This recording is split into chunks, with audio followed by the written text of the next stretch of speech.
What's going on, everybody? It's Joey Value TCG. Hope you guys are having a good day, a good week. Today we are going to be talking about something very interesting. We are talking about graded cards, grading cards, particularly when it comes to OP01. There's been some very fascinating price movement in One Piece. And that really has to do with how graded cards are starting to move in a maybe very positive direction, whereas the cards themselves, non-graded, have not. So definitely something to keep an eye on, in my opinion. So we are going to be talking about that today.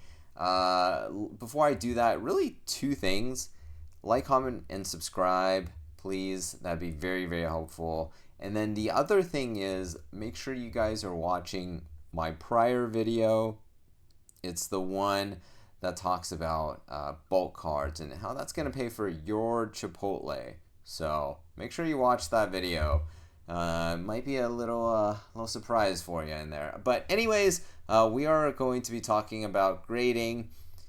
First and foremost, if you don't know what grading entails and what it really means, I just wanted to go over really quickly the three grading agencies that kind of matter, right? Like, first and foremost, we have PSA.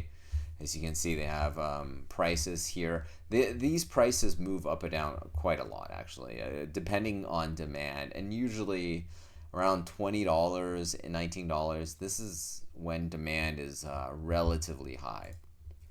And then you have CGC. They started as a comic grading company, and now they do cards as well. And then you have Beckett, who they also do grading as well. So it's between the three. You probably have the question, like, which one should I go for, especially if you haven't graded before. I would say for 99% of cards that you're going to grade, go with PSA. For the ones that you think is absolutely pristine, where you can get this black label, they call this black label, where all four grading criteria hits a 10, go with Beckett, and then just don't use CGC. These guys had, I believe, a scandal where they were, like, people were, whether it was CGC themselves that knew about it, or whether it was just some of the employees, they got in a pretty big potential scandal where they were skewing grading higher for certain people that were submitting it. So it was a big issue. So most people, at least when it comes to cards, trust PSA, and so would I. So anyways, so this is what I use. And all right, let's talk about OP01. OP01, typically, I mean, look, collecting in general is not a huge thing in One Piece. If it was, maybe this channel might have, 20,000 subscribers rather than a couple thousand. But I do think that this is a market that will grow over time. And I'm very bullish on the state of collecting today. And one reason for that is, if you just look at, let's say, the Shanks card. Shanks card, it was kind of cheap to buy this card a little while ago. But now, it's still at the lower end. $780 for this beautiful Shank manga art. You think that's a lot, but if you look at graded, I hope you guys can see this. Maybe I'll just zoom in here. But so if you can see this, pricing for the very last manga Shanks PSA 10 that was sold was $1,500. And if you look at what prices this has sold at over the last year, it's been around $1,500. So theoretically, if you know that you can get your hands on a pretty pristine copy of manga Shanks and you go grade it, that is, you pay like $60 to grade it from PSA, and then you can ideally sell it for $500 or $800 more, $700 more, something like that, whatever the math is. But a definite upcharge to what you paid for a raw copy. And this is not just the case for manga shanks. Zoro, kind of the same thing. $266 for the Zoro leader. But if you grade it, you're selling it maybe around 500, maybe a little bit below that. Definitely a lot more fluctuation and not as liquid as the other card, as Shanks, but still, I mean, you theoretically could make $200 grading and selling the card, or maybe just keeping it because you believe that prices will go up. And I think that might be the case when it comes to One Piece as we get more collectors.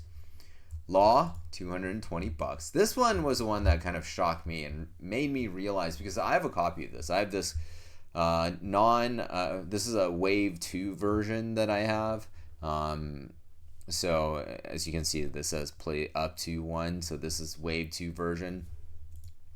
And as you can see here, I mean, definitely like a pretty big skew in like prices of this card, right? Even on the very low end, it's $100 more, but you're probably going to sell it a little bit more than that. Let's see if this is, can't really see, here we go.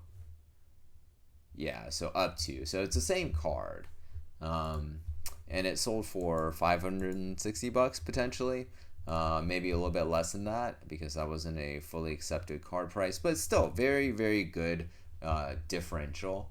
And then Nami as well. This one's maybe less so. This is $192 for the raw, but then for the graded, this is, a lot of this is errata, or sorry, a pre-errata before they changed the text. The errata ones from the white bottom Wave 2 OP01 boxes, it's a little bit less. You don't see that many, but this one, yeah, I mean, this one is 280 euros, however much that translates to, like $350, something like that, $330 maybe. But this is still definitely a significant upcharge from $192. And then Luffy, the parallel leader, $192, and then the graded version is $350-ish, right? Not that many sales here. Maybe there's not that many put up for sale, so that could be another reason. But yeah, I mean, this to me was really cool to see that there is especially a PSA 10 collector base that's starting to form in One Piece. That means collectors are in the hobby, which, as a collector myself, I'm very happy to hear. And, you know, look, prices are relatively low for OP01. I don't think it deserves it. I think OP01 prices should be higher now because it's been so long since the set was released. And, you know, maybe as people recognize that there is a lot of value in graded cards, then, you know, prices from a ungraded perspective will trickle up as well. But that's all I wanted to talk to you guys about. Maybe if, you know, one last thing that was interesting to me. Let me just show you guys. Where's booster boxes?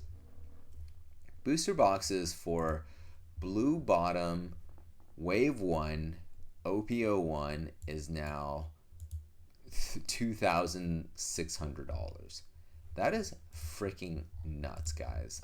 If you look back here, I mean, this was around this time last year. This is $600 a box. So a lot more, again, I think collectors starting to step into the hobby, and they are picking up Blue Bottom OP01 boxes, Wave 1s. So really interesting to see. Anyways, that's all I wanted to talk to you guys about. Like, comment, and subscribe, and I will talk to you guys next time.